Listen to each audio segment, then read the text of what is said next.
Olá, paz seja contigo.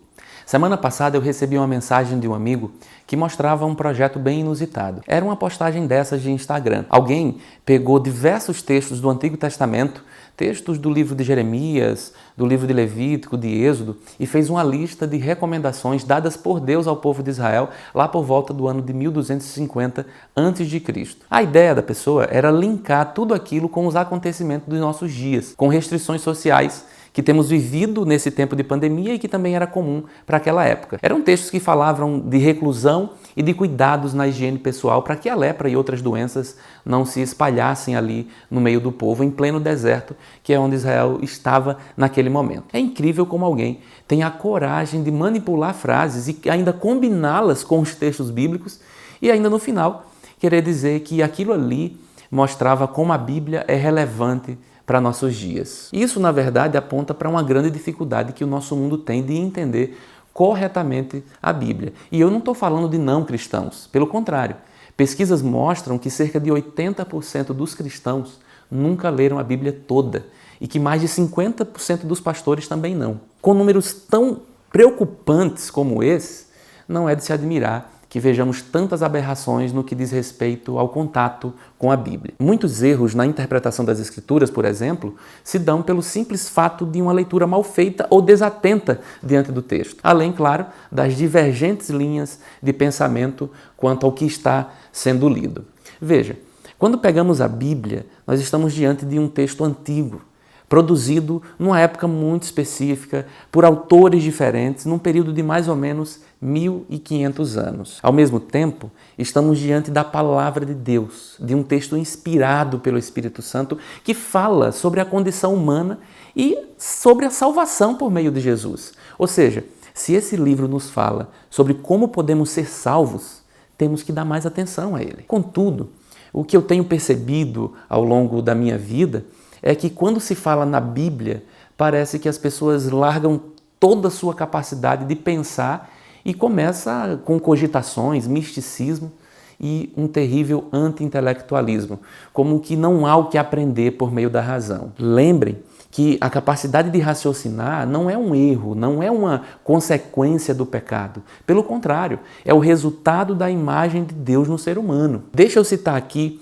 o meu exemplo. Eu lembro que houve um tempo em que eu achava que o Antigo Testamento deveria ser banido da Bíblia, porque ele mostrava um Deus mau e isso só dava margem para os ateus. Contudo, isso é um erro muito comum entre nós, e eu diria que um erro produzido pela nossa leitura limitada do próprio Novo Testamento. Veja, por exemplo, esse texto que eu separei aqui. Paulo escrevendo a Timóteo diz assim: "Quanto a você, continue firme nas verdades que aprendeu e em que creu de todo o coração. Você sabe quem foram os seus mestres na fé cristã. E desde menino você conhece as Escrituras Sagradas, as quais lhe podem dar a sabedoria que leva à salvação por meio da fé em Cristo Jesus." Esse texto é maravilhoso.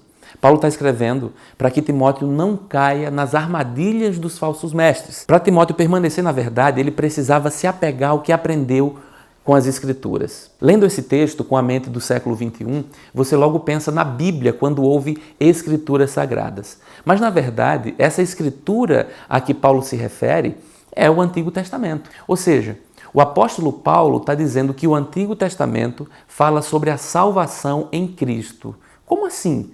Cristo não aparece somente no Novo Testamento? E não foi só Paulo que falou isso, não. Jesus falou isso lá em João 5,39 e em Lucas 24. Como entender isso então? Aí é que está o segredo.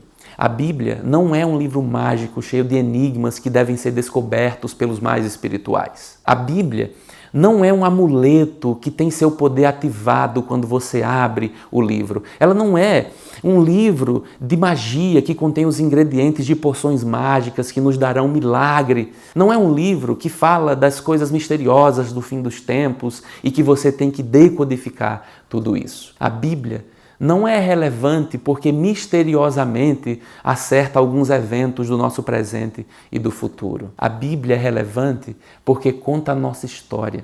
A história do homem e Deus. Ela fala aos nossos corações porque conta Como chegamos nesse estágio de humanidade tão carente e necessitada?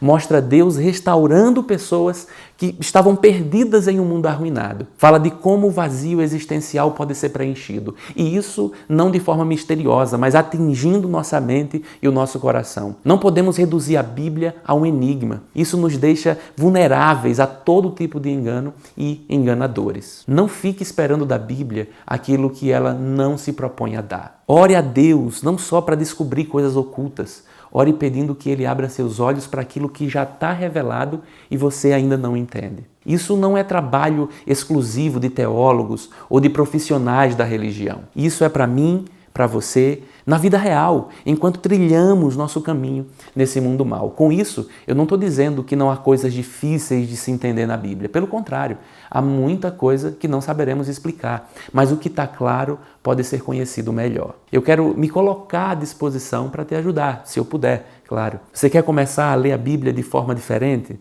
Você quer entender melhor o propósito de cada livro da Bíblia? Eu tenho trabalhado há um tempo com estudos bíblicos aqui em Jocum, Maringá, e ficarei feliz em compartilhar o que temos aprendido por aqui. Vamos conversar, vamos crescer juntos. Deixa um comentário nesse vídeo e a gente vai trocando ideias. Que o Senhor nos ajude. Estamos juntos nessa caminhada de descobertas e somente o Espírito Santo pode nos guiar a toda a verdade. Até a próxima.